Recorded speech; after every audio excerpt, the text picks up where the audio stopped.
In life, you never know what's going to happen. Sure, some things might seem unfair, but not all of them are bad. I once thought I'd never see a woman again after our first meeting, but then we ran into each other in the most unexpected place. Was it a miracle or fate? Never in a million years did I think our futures would turn out this way. My name is Jake, 30 years old. I work in the product planning department at the headquarters of a food company. I thought it'd be fun if something I came up with could benefit someone or make them excited. That's why I wanted to get into planning, and I found this job. They were hiring fresh out of college, looking for some young blood. Most of my work involves analyzing and collecting data, mostly under the guidance of my seniors. But I always hoped that one day it'd be my turn. Try drafting a proposal. I still remember the thrill when I was given that chance and the joy I felt when even a small project was approved. At 28, I took a big risk and made a proposal for a new project. It got approved and was a huge success. I even won the President's Award. Getting here wasn't easy, but I felt things had been going smoothly. Before I knew it, I hit 30. My parents were getting worried, always asking, "All you do is work. What about settling down?" Both of my parents got married when they were 22. My brother tied the knot at 24. So, they were probably concerned seeing me still single at 30. I know someone who's looking for a match. My mom suggested an arranged date. The idea didn't excite me, but my mom said, "It's not as formal as you think. Why not give it a shot?" Apparently, she had already shown that person my picture. I was annoyed she did that without asking, but she said the response was positive. The woman's name is Catherine. She's 28 and works as a nurse. "I'll send you her picture, take a look." My mom, sounding quite excited, hung up the phone without waiting for my response. Soon after, a picture and a message were sent to my cell phone. She's the one in the middle. It looked like a fun pic with her colleagues. She had her hair neatly tied up, and her smile was radiant. My phone buzzed again, a message from my mom. "Jake, she's totally your type, right?" My brother had seen the photo too and thought Catherine was right up my alley. That's my brother. He hit the nail on the head, and I couldn't help but laugh out loud reading my mom's message. To be honest, I've been so consumed with work since starting my job that I haven't been dating. Now, I'm not even sure how to go about finding someone. I do think about getting married someday. I felt like maybe it wouldn't hurt to just meet up once. It seems the lady in question, Catherine, isn't keen on a formal arranged date either. The idea was for the two of us to meet up and maybe grab dinner. We decided to have a date, but just the two of us without any matchmakers. We exchanged contact information and set a date. It turned out both of us were free the following Saturday. I was looking forward to the day we'd meet. However, on the day before the date, an unexpected situation arose. "You've got a transfer order." Called into the manager's office, I took the order and my eyes widened. "Is this?" I was at a loss for words. The sudden transfer was shocking enough, but to top it off, the new location was in what could be described as a rural branch office in another state. I have heard that the department has a small number of employees and is just a task-oriented department. Within the company, it had a certain reputation as where the sidelined employees ended up. Seeing my shock, the manager said, "It's perfect for you. You can speak your mind and work as you like." Apparently, he had recommended me for this transfer. While HR and the higher-ups were skeptical, the manager was convinced that I'd bring fresh energy and boost business, or so he claimed. Whether it was true or not, I heard the CEO had high hopes for my transfer too. You're lucky, the manager said with a smirk. Why did this happen? That's when it hit me after hearing the words, you can speak your mind and work however you want. Ever since I won an award within the company, the manager's attitude towards me changed drastically. Hey, Jake, where's that report I asked for? Looking back, that was the beginning. Which one are you referring to? You know, the one I asked for a week ago, he retorted, his brows furrowing with frustration. But I had no recollection of him asking, and it was rare for him to make direct requests. Without any specifics, he publicly reprimanded me. Don't get ahead of yourself, all right. I don't know why the director lied about asking me to do it, but he just lectured me and left. There were no urgent follow-up instructions either. I figured he must have been mistaken. However, from then on, he became more confrontational, often making snide remarks. That's when it hit me.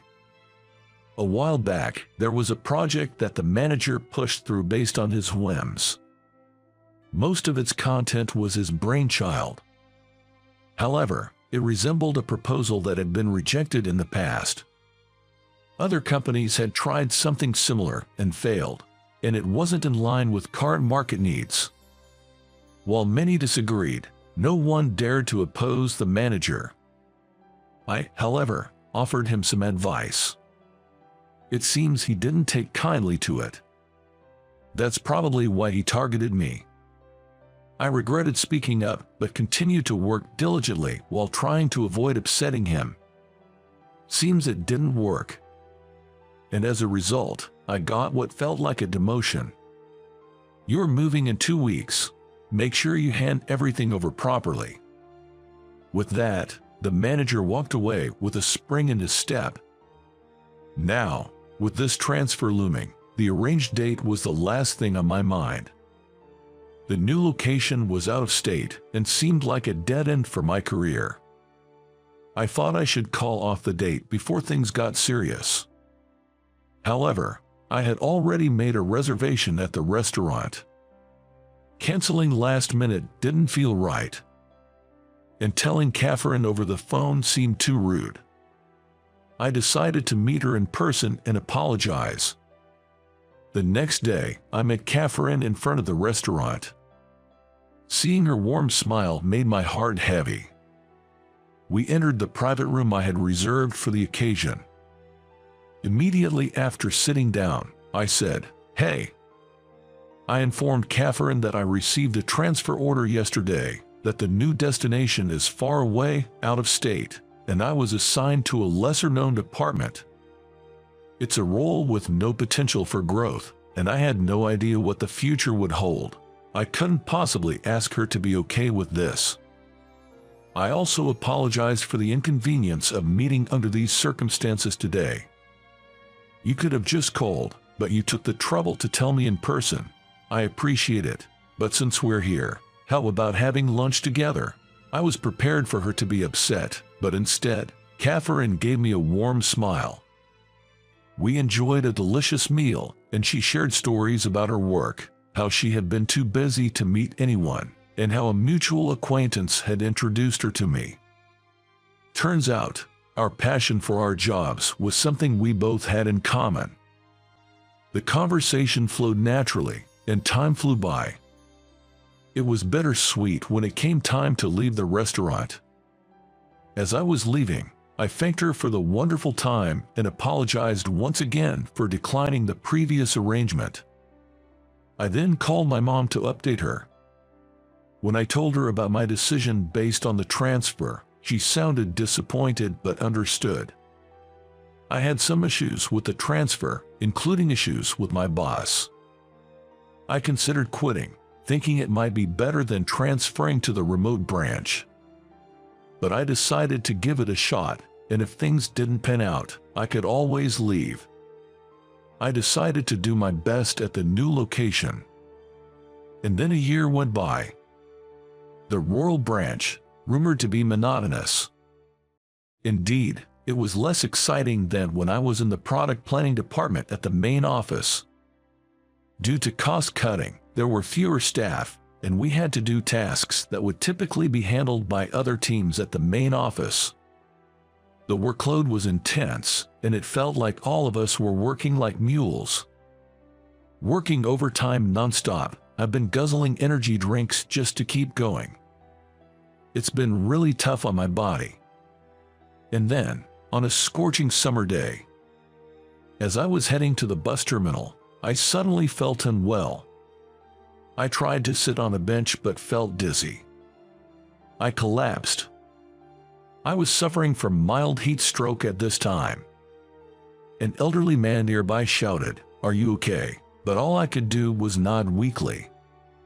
Then, I heard a familiar female voice ask, "Are you all right?" Unable to open my eyes, I just groaned. "Can you stand up? Sorry, let's get you to that bench over there." I felt hands supporting me, taking me to a shaded area. I don't know how many people helped me. They bought me water, fanned me, and took care of me. The woman who had spoken to me checked my pulse and felt my forehead to check my temperature.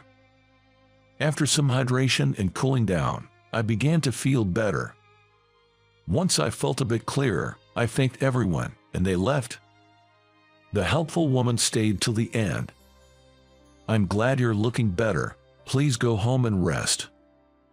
I thanked her once more.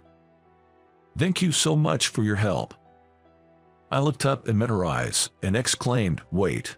She smiled. "I thought so. It's you, Jake, right?" It was Catherine. She had not recognized me initially, but noticed the resemblance once I began to recover. I hadn't been able to see her face clearly, and only realized now. "But why are you here, Catherine?" She mentioned she was on a solo trip, taking a break. "It's surprising you recognized me from just one meeting." We laughed about it. Seeing that I was feeling better, Catherine looked relieved. I wanted to thank her properly, but decided to rest for the day. She mentioned she'd be in a nearby hotel the next day. We agreed to meet up the next Saturday. And the next day, I called my office right after and took a proper day off, and my body recovered. I let Catherine know that I was feeling better. While eating at a recommended upscale restaurant, I asked Catherine why she was traveling alone. Catherine wanted to be healed by nature while taking in the sights of various regions. But I could sense a hint of sadness in her expression. I'd get pretty worn out, so I took some time off on a whim.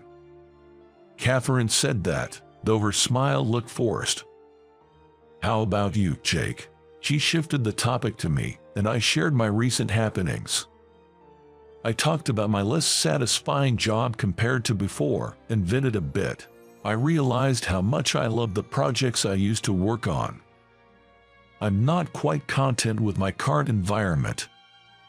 When I first transferred here, I was determined to return to the main office and make a mark, but lately, I've been thinking that maybe trying something different might not be a bad idea. Hearing that, Catherine mused, "Maybe I should come over here. The air is fresh, and it's comforting." She looked distant. Her expression was still somewhat downcast. "What happened?" I asked out of concern.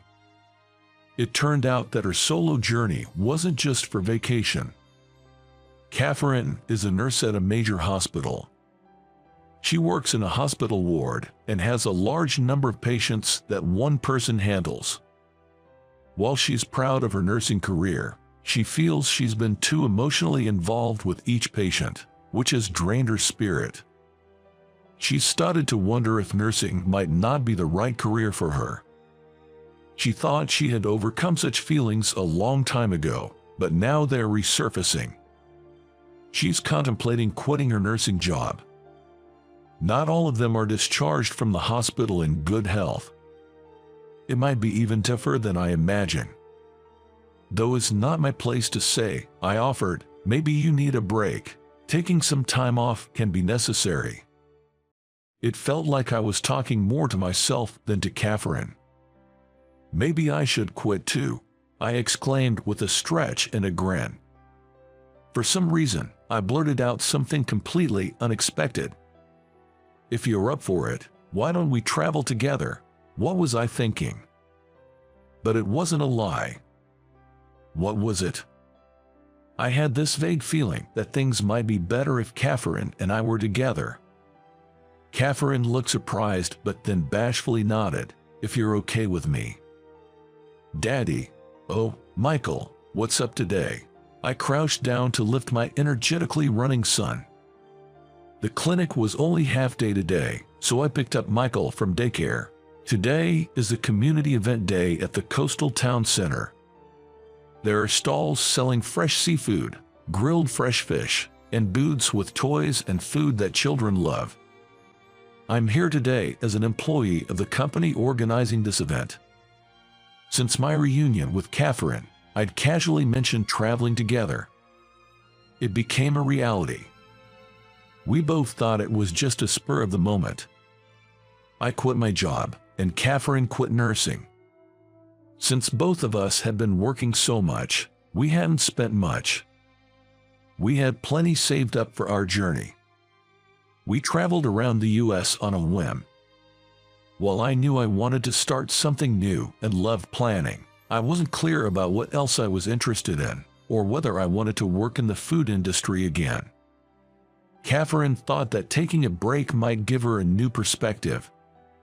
The reason she agreed to my wild idea was she hoped the trip would offer some clarity. One of the places we visited is the coastal town we now call home. The scent of the sea was ever present, and every meal we had was delicious. Moreover, throughout our stay, the warmth of the townsfolk was truly comforting. Catherine felt the same way. After our journey, we both considered settling down here. To settle down, we needed to find a job. I wanted to work in planning, so I checked a job listing website and saw that the event company I was working for was hiring.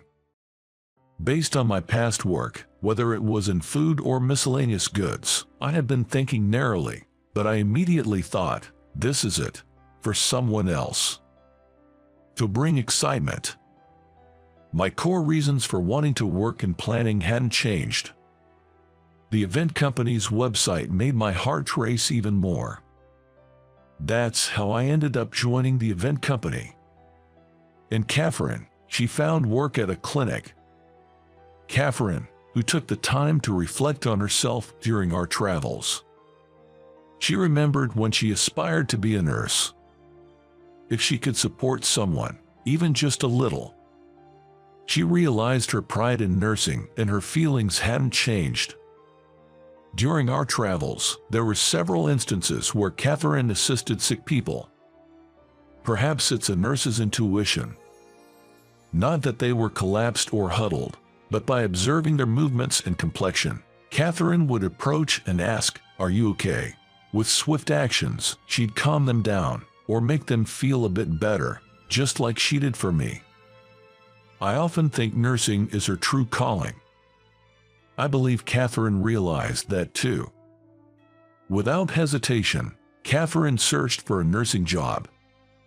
And she found her current clinic. The clinic is closely connected to the local community. She said she hoped to support the folks in our beloved town. Our trip with Catherine, though spontaneous, never felt out of place. Being with her felt natural, or rather, there was an overwhelming sense of excitement. Our bond quickly grew closer. After living in this town for a while, with the thought, if it's with Catherine in mind, I made a heartfelt confession, almost like a proposal, asking, "Would you stay with me from now on?" To my joy, Catherine felt the same way. We dated for about a year, and then we got married. And then our son, Michael, was born.